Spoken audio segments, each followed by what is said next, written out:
My name is Andy Rasman. I'm the pastor at Oak Road Lutheran Church in Lilburn, Georgia.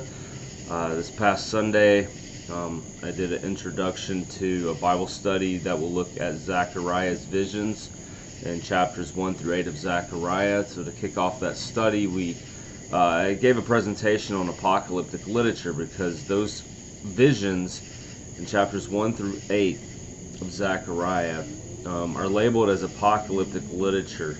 And apocalyptic literature is also found in the book of Daniel, as well as Ezekiel, and the book Revelation. That's at least in Scripture, books that have what would be called apocalyptic literature. And I personally think some of that can sneak in a little bit in other avenues too. I think some of Jesus' words, like in Matthew 24, some of that might potentially end up, and 25 as well, I think could fit the apocalyptic literature bill to some degree, but not fully. So I don't think sections like that typically get the label. But what I want to show you then is what apocalyptic literature is, and to be able to know what apocalyptic literature is, it's helpful to know that there were other works of this type of literature outside of the Bible. This is very helpful to understand how Jews understood reading, like Zechariah's visions, parts of Daniel, parts of Ezekiel, and for Christians to understand how to read the book Revelation. And so there was this genre of writing in between the Old Testament and the New Testament, which scholars have named apocalyptic literature. So Jewish apocalyptic literature, popular in between those time periods. Some of the book titles for in this genre would be like First Enoch. First Enoch is probably one of the most known apocalyptic pieces of literature outside of the Bible. There are Christians that think it should have been considered canon, that it should be in Scripture. It's very well quoted and cited by Christians today. It's kind of had a revitalization to it, I believe. And there are people that would even say Jesus quoted it, and Jude in the book of the Bible does quote from or reference the book of Enoch. Other books like Book of Jubilees, 4 Ezra, Apocalypse of Abraham, Testament of the 12 Patriarchs, these are some of the types of titles that these pieces of literature got in that intertestamental period, as well as after Jesus. This genre still was alive and well. So let's talk about some of the features that they had here. So apocalyptic literature, first, the environment in which it was written. Generally, these works were written to those who suffer for their faith. The question then is, why do God's people suffer?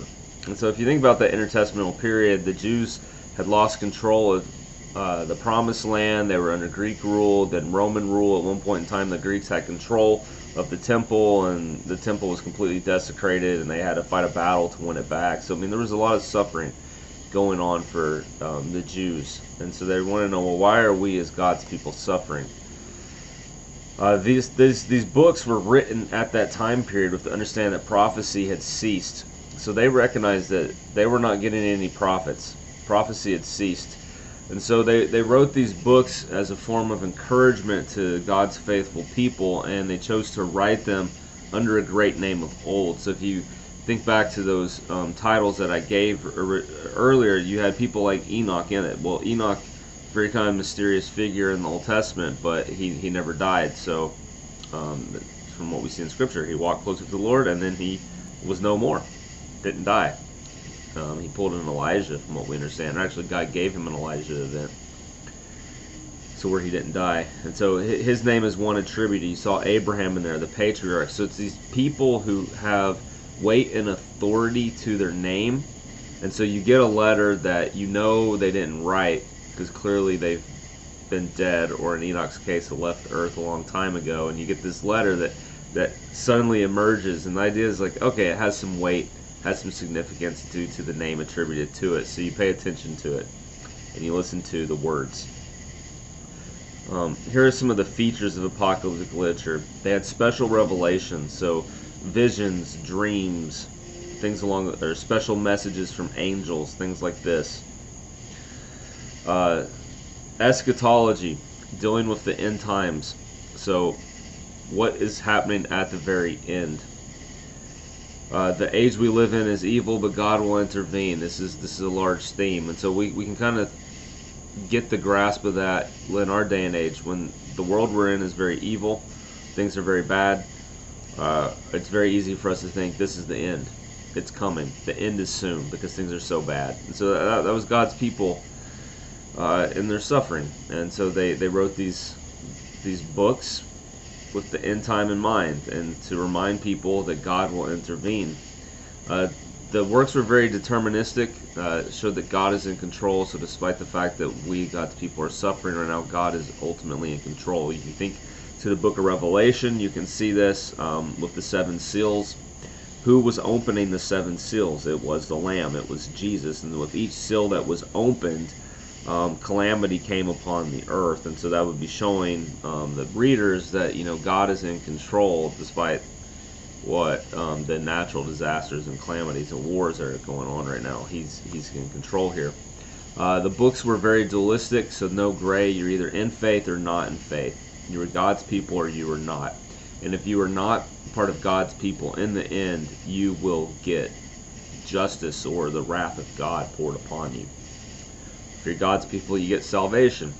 The books were also very symbolic or figurative, so lots of symbols. I'll talk about that in a moment. Also cyclical, so things would go in repetition. So you see this not so much in the Old Testament pieces of apocalyptic literature, but you do see it in those books that emerged in that intertestamental period, as well as in the book of Revelation. For the book of Revelation, for example, you got the seven seals, seven bowls, and seven trumpets. The idea is that with this type of literature being cyclical, those series of seven are actually the same time period. So it's different images of the same time period. Okay, that's a way of understanding it. It's not to be read linearly. Truth is presented by metaphor. An example is Satan as a dragon. Numbers are figurative in apocalyptic literature. So 4 is the number of creation, 6 is the number of man, 7 is the number of God, 10 is the number of completion, 12 is the number of God's people. I'll pick up on this a little bit in a moment. Why have these characteristics? It speaks to the heart and mind. It speaks to the heart and mind. Very much so. You could just tell people, hold on, keep the faith, God is in control, and the evil ones will suffer. You can just tell them that, or you can give them some very powerful imagery, symbols, that very much speak to their emotions and their imagination, and not just the facts of life. It's also secretive to write with symbols. It conceals God's truth from the outside to get God's message out. If you are people under persecution and you're going to say that all these heathens around you that are persecuting you and causing you to suffer are going to eat it in the end, they're going to die because God's going to lay the smackdown on them. You don't necessarily want to just write that in plain language and pass the note around. When they pick it up, they're gonna smack you. So it was secretive to conceal God's truth. The people that were God's people, they knew the symbols, they knew the culture, they knew the message, they could get it. And as people that got it, they could be comforted, and people on the outside would look at it and go, okay, this is very interesting. How to detect metaphors when reading apocalyptic literature. If the literal reading of it is nonsense, understand it as a metaphor. If the literal reading contradicts Scripture, read it as metaphor. If Revelation interprets it, that last point was more for reading Revelation, not the other books. If the book of Revelation interprets it as metaphor, for example, the dragon is identified in Revelation 20 as Satan, then you should understand it as metaphor. If literal or metaphor, if it could be either or, lean towards metaphor. Sometimes it's still questionable. The example listed here is Revelation 13:18, 666. It can mean lots of things. Just going with that 6 being number of man, you can see this is basically like an unholy trinity. Could be an option, or the evil empire of man. where if you do not take the evil empire man's mark upon you, you're not going to be able to live in this world.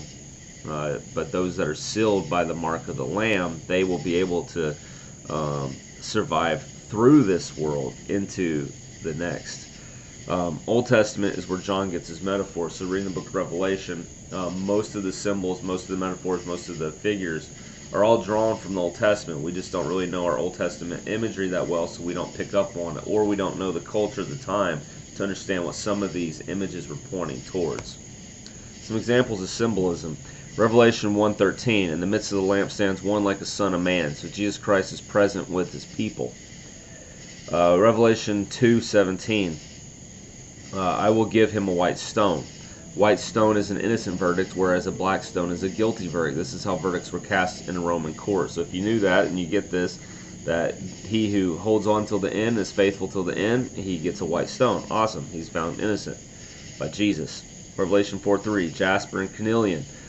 God is described as precious stones in Ezekiel 1:28, so you should get that. And then this rainbow encircles the Lamb on the throne, or encircles the one on the throne, and so the rainbow is a reflection to the promise in Genesis 9:12-16. Also Revelation 4:4, you got 24 elders that are around this throne casting crowns down. So certainly this would be Christians because they're wearing white, they have crowns. You got 12 tribes of the Old Testament, 12 apostles of the New Testament, so these 24 elders would be representative of God's people. Revelation chapter 7, you got the 144,000 of Israel sealed. This could represent the church militant. They're counting tribe by people. This type of counting is done for military census, so it's counting off for military purposes. The counting consisted of the marching orders. The church here is represented as males, which shows military. They are virgins, meaning they're good to die in war.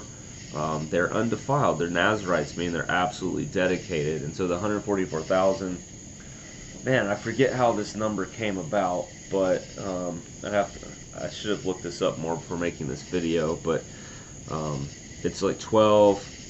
It's involving the number of God's people and the number of creation with multiples of the number of completion, like 10 times 10 times 10, a very ultimate complete number times some of these other numbers, and you can end up getting this 144,000. It is, this number is supposed to represent all of God's people, and here you see God's people are the church militant, and they're triumphant, and they're protected through the calamities that are unfolding all around us in this fallen and evil generation.